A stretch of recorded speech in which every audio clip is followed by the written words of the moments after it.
A Christian abuser doesn't exist. Were you abused by someone with narcissistic traits or that used Christianity, religion, God, anything like that in the relationship to manipulate you, to abuse you, to continue on the perpetuation of abuse that happened in the relationship time and time and time again? There's a lot of times of people that talk to us in one-on-ones and in meetings and things like that that mention, hey, the person in my life, the narcissist, the toxic person, they said they were a Christian and this is what they did to me. They said they were this, and this is how they exemplify that. They said they belonged to this religion, but then how they actually came out and produced that outworking was really, really abusive. He said a lot of times people get confused, and a lot of times there's a lot of manipulation that happens inside religion, inside churches, inside Christianity as a whole, that is very, very abusive. And oftentimes it's enabling that. Oftentimes it's something that people are like, wait a second, I thought this was right, or I thought this was what I was supposed to do based on what they told me, or based on what they read to me, or whatever it might be. But a lot of times that's someone that's just abusive, that's using something else to manipulate you. If you guys are new here, my name is Ben Taylor. I'm a self-aware narcissist on this channel to provide awareness, growth, healing, and change.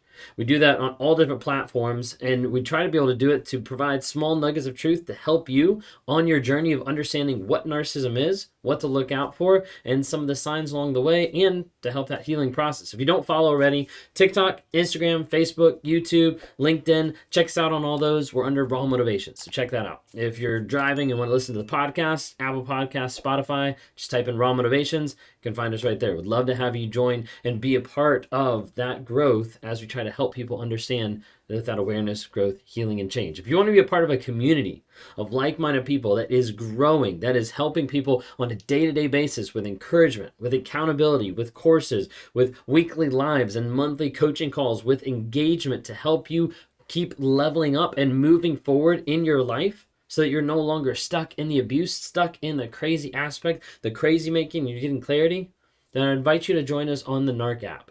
Just type in NARCAPP, narcapp.com, narcapp.com. It stands for Narcissistic Abuse Recovery Community. It's a community of like-minded people to help you in that healing journey. Because you need support. You need someone who's going to come alongside you and help you along that way. There's a lot of people inside the app that have started to develop friendships, that have started to interact, that have started to help each other across the globe to continue that growth, healing, and change. So check that out at narcapp.com. Anyways, I want to dive in from my initial statement that a Christian abuser does not exist. Well, it was brought up to recently, very recently. We actually had a workshop here in Virginia Beach, Virginia. We did an in-person workshop with myself, mental healness, 4-hour event. We had several people that showed up and kind of went through a lot of stuff that we were trying to help people heal, grow, and change. And someone walked up to me after the workshop and they were like, thank you for putting this on. Because it not only just helps me grow, but it also reminds me that I'm not crazy and that this stuff is actually real. That this stuff actually happens, because it's so easy to feel isolated everywhere else. And it got me to thinking too, because a lot of times you have people that talk about like narcissistic abuse isn't real, or they say like, hey, like that's not actually something you're dealing with, especially even when you get into different types of religion and Christianity. A lot of times they'll play down that stuff, that it's not that big. But it came up several times in the workshop, and actually some of our question and answer time towards the end had a lot of questions dealing with religion and dealing with like the massive amounts of judgment that people get from religion when they come out and they say, hey, like I'm dealing with narcissistic abuse, or hey, I'm dealing with someone who has a mental disorder, or hey, I'm getting abused. And a lot of times churches, pastors, clergy, like a lot of times different people just kind of sweep it on the rug. Let's not talk about it. Let's make sure, that's not something we bring up. A lot of times religion and the church wants to keep everything behind a mask of perfection, a mask of, hey, we're doing it the right way, a mask of this is how you have to look, this is how you have to be in order to be a Christian, in order to conform to that religion, in order to be acceptable in those doors. A lot of times you see narcissism that's in the church, that's in religion. A lot of times you have leaders, you have people in the church, in Christianity, in religion that are narcissists. And as a result, they're very, very much so abusers that are hidden underneath the surface under the guise of Christianity, under the guise of being a good person. Well, I wanted to kind of show you this book. We brought it up a while back, but it's been a little bit. It's called When Narcissism Comes to Church by Chuck DeGroat. And it dives into a lot of different things of like where you actually see a lot of narcissistic behavior in the church. And I wanted to show you something in particular. He goes through and he's actually going through different things where he's interviewing and helping define and like taking care of some stuff as far as like how does this person actually match up with narcissism, with, you know, are they able to actually go out and lead churches, things like that. Like he's trying to actually like help with some of that. And he actually has this story that's in here that I want to be able to share with you. They looked as if they were cut out to be an advertisement. A Ken and Barbie type couple whose tan complexions, bright smiles, and flirty disposition made me wonder if I was being set up. I was a young therapist, engaged in my first set of church planner assessments, and I was suspicious enough to think that the experienced assessment team might toss in a couple of actors just to test out the new kid. Zach and Andrea had introduced me as shoo-ins for the assessment. Zach had raised over $150,000 in just a few months, and their church plant was primed for a launch in just a few weeks. I sensed that the testing I was doing was just a formality, that with a wink and a nod we'd push them right through. After all, their sending church was one of the largest Presbyterian churches in the South, and it was a key supporter of the church planning center I was hired to consult for. I was anxious, not just because I was a rookie, but also because I smelled a foul odor.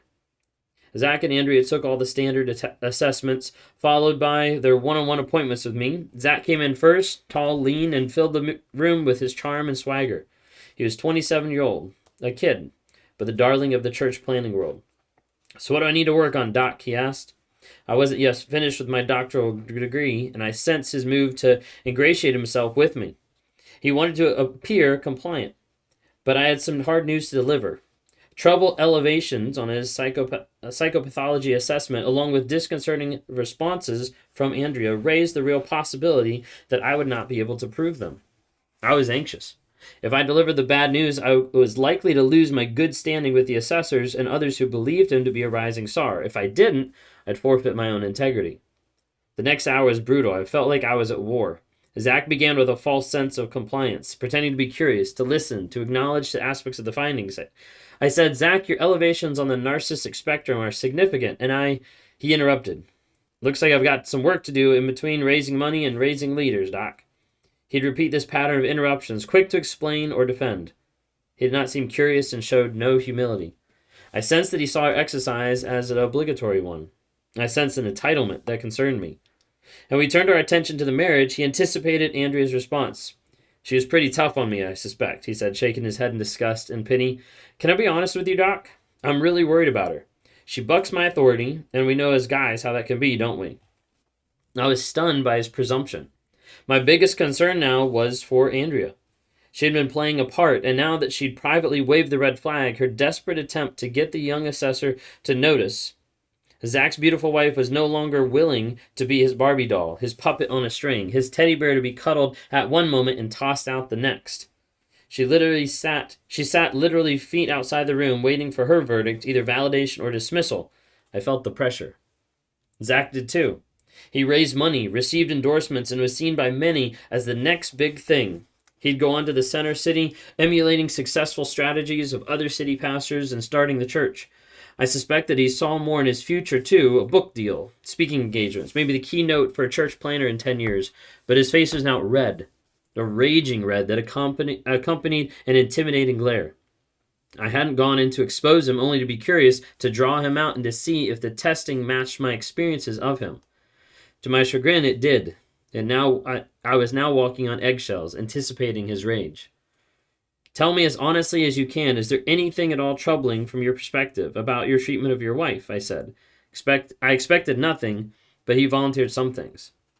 "Doc, I can be harsh, but for her sake," he said. "She's lazy, and she needs to understand how vital our work is for the kingdom. It's her self-focus that hacks me off. She needs to be mission-focused, eye on the ball. My anger is for her edification." I paused, silently considering my final words. After a moment, I said, "Zach, this interview is by no means a deal breaker. I don't have that power. But it is a major speed bump. I need to meet with Andrea, and then we'll see from some time together to consider the next steps. But my testing in this interview gives me significant pause. I cannot recommend you at this time. The room was silent. 30 seconds. 1 minute. Zach's head was down. I said, "It's time, Zach. We'll talk more later." He looked up, gazing as intensely as I'd ever experienced another man's angry glare. "It's her word against mine. After all, there's no bruises," he said. You see, a lot of times there is narcissism in the church. Narcissism with pastors, narcissism with church planners, narcissism with deacons, parishioners, everybody. And there's an aspect that we see narcissism in a lot of different lives, and we'll touch on that in the video later today about the spectrum of narcissism. The problem is when we get into Scripture, when we get into the church and religion and things like that, people end up using Scripture to abuse other people. Of saying, hey, you have to comply in this way. You have to be this way because this is what it says. And they'll twist things so that it makes you comply to their wishes and their desires. A lot of times you'll see in the churches, you'll see Scripture used to justify the abuse, to justify the desire, to justify the coercion, to justify the things that are happening in the marriage, in the relationship, in the church that are not right. A lot of times religion and churches and pastors enable the abuse, because they don't actually stand up and give credence to what's actually happening. Maybe it's because they're looking the other way. Maybe it's because they're like, no, like they can't be that bad. You see, a Christian abuser is just an abuser. Because they can't say they're a Christian by not demonstrating it. On my channel, when we talk about narcissism, when we talk about, like, did the narcissist love me? I say, like, you can't just say, hey, they love you, but then you don't have any facts. You don't have any demonstration of it. And you can't have someone that says, hey, I'm a Christian, but then they don't demonstrate that by how they're abusing, by how they're acting. Those things don't match up. If someone's not living kind, loving, respectful, engaging, like all these different things, they can't just say, oh, like I'm a good person. They can't say that if they don't have a pattern of changed behavior. We say that with apologies. An apology without changed behavior is just manipulation. The thing I want you to understand today, and this is why it goes back to me saying, like, hey, a Christian abuser does not exist, because a person can't come out and say, hey, I'm a Christian. I'm religious. I'm all this. I can't say, hey, I'm a Christian, and then continue doing the things that I've been doing that are anti-Christian.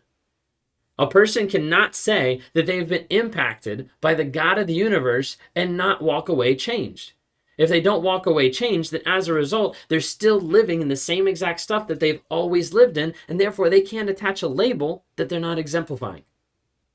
It's known by what a person demonstrates and how a person's actions and behaviors and patterns show up on a consistent day-to-day basis. Do I think there's people out there that use Christianity, that use religion, that use Scripture to manipulate and abuse? Absolutely. But I don't think those people have the right to say that they're Christians.